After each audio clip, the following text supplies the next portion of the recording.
Welcome back to Hot AI Papers. Actually, in this episode you will not see so many papers. I didn't really found anything interesting, but there are many other news, like research related news, which are not less interesting. So let's start. So let's start with NeurIPS or NeurIPS or whatever you prefer. This is not one of the conferences where you can just register anytime after registration is open. Just for example, last year all the tickets were sold out in 12 minutes after registration has been opened.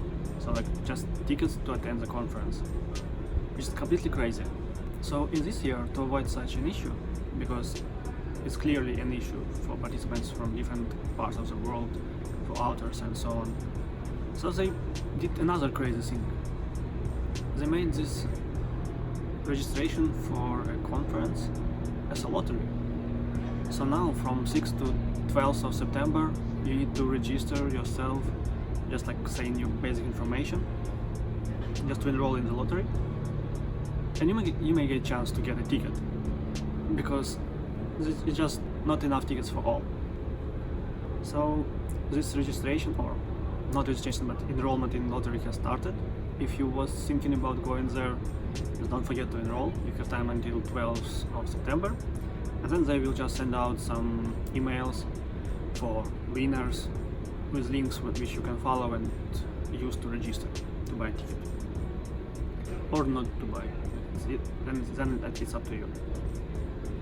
So, as you already understand, NeurIPS is not like such usual boring conference. It's something different. It's very, very big and has very high impact.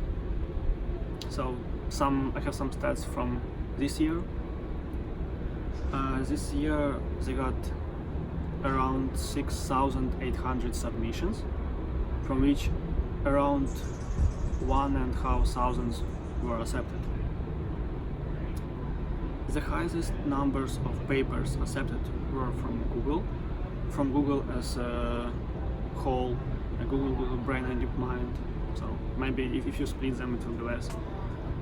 Who has 170 accepted papers. In second place is MIT with 86 submissions, and third place got Stanford with 85 submissions. Microsoft Research is on the fifth place with 76 submissions, and Facebook AI Research somewhere lower, maybe 8 or 9 position, with around 50 papers,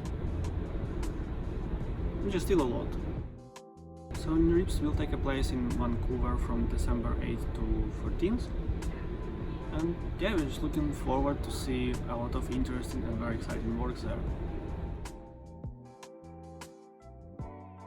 Another thing which I think is very actual now is all the stuff around DeepFakes, which is really get very popular, and particularly there were a hype about Zao, like this mobile app which allows to use like one single selfie to put your face on instead of face of some character in a movie, which was pretty powerful and most important, very simple to use.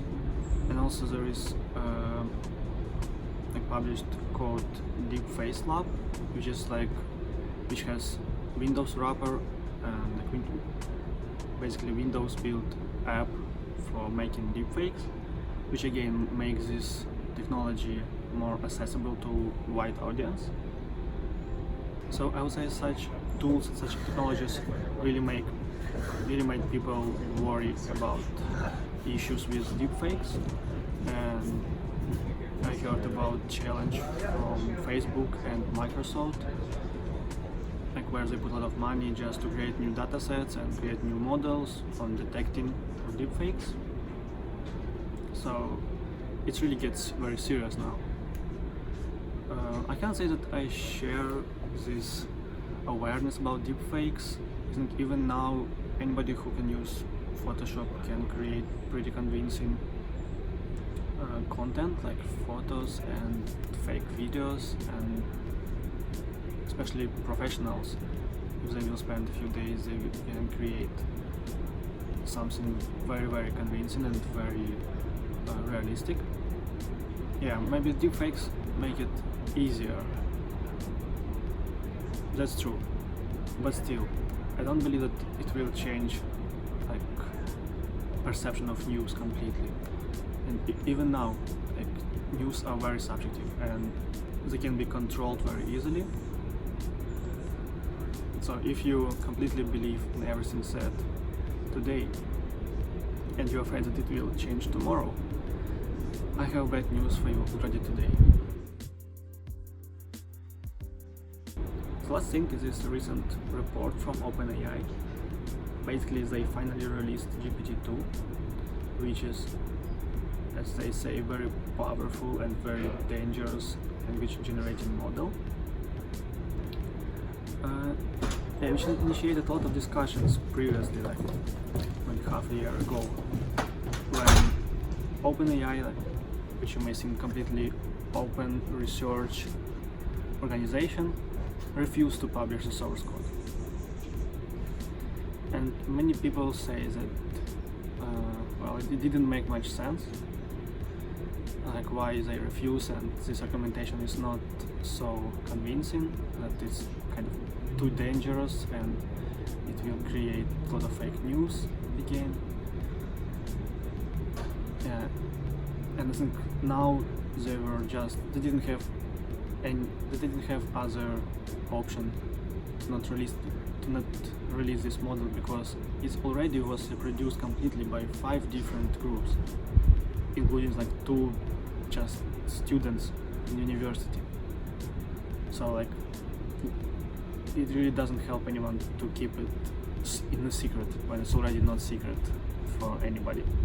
So now they release this model for 700 million parameters, and they said that in their report that they didn't find any malicious use of the smaller model, and now they think it's pretty safe to share, and later they're going to publish the model on 1.5 billion parameters, which is even larger and better. Yeah, but we all understand that this is a nonsense. News and media will not collapse because of released GPT-2. Okay, that's all for today. I will prepare more real papers in the next episode, I hope. Also, I want to share that 2 of my first author papers were accepted for ICCV workshops. So if you are going to Seoul in November, I will be glad to meet with everybody. Also, I probably will record some kind of blog at ICCV, so look forward. I also registered for this NeurIPS lottery.